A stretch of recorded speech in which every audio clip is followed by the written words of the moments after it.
최근 수도권 주택시장 주요 지표들이 상승세를 그리며 다시금 집값 바닥론이 고개를 들고 있습니다. 부동산 규제 완화와 기준금리 동결로 주택시장 개선 기대감도 커지고 있는데요. 반면 일시적 반등일 뿐 무리한 투자에 나서면 낭패를 볼 수 있다는 신중론도 만만치 않습니다. 엄수빈 기자입니다. 최근 발표된 주택시장 관련 주요 지표들은 수도권 위주로 오름세를 기록했습니다.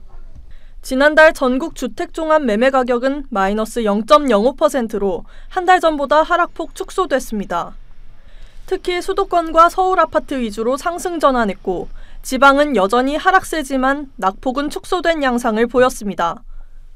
6월 부동산 시장 소비자 심리조사에서도 개선세가 확인됐는데 서울이 111.9, 수도권 115.8, 세종 126.6 등으로 상승 국면에 속했습니다. 이러한 매수 심리가 반영되면서 거래량도 살아나는 분위기입니다. 지난 17일 기준 6월 서울 아파트 거래량은 3,581건으로 5월 거래량을 벌써 넘어섰는데 신고 기한이 아직 열흘 이상 남은 것을 감안하면 4,000건까지 육박할 가능성도 높은 것으로 전망됩니다. 올 2분기 청약 경쟁률 역시 1분기보다 2배 이상 증가했고 민간 아파트 분양가는 1년간 11.4% 상승했습니다. 지난달 전국 아파트 경매 낙찰가율도 올해 들어 가장 큰 폭으로 올랐습니다. 이러한 종합적인 상승세는 정부의 부동산 규제 완화 기조와 기준금리 4연속 동결 등으로 주택시장 회복 기대감이 반영된 것으로 풀이됩니다. 지난 1년간 거래 절벽으로 실수요자들의 잠재 수요가 누적됐는데 가격 조정과 규제 완화책 실시 등으로 매수세가 증가한 것으로 추정됩니다.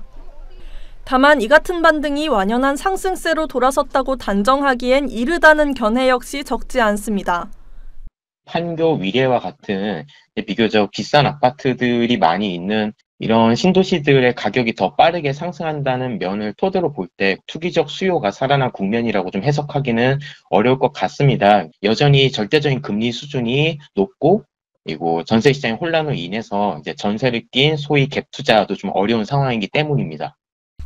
지난달 말 기준으로 주택담보대출이 3년 4개월 만에 최대폭 증가했고 은행 가계대출도 사상 최대를 기록하자 정부도 우려하고 있어 재차 규제로 돌아설지 주목됩니다. 머니투데이 방송 엄수빈입니다.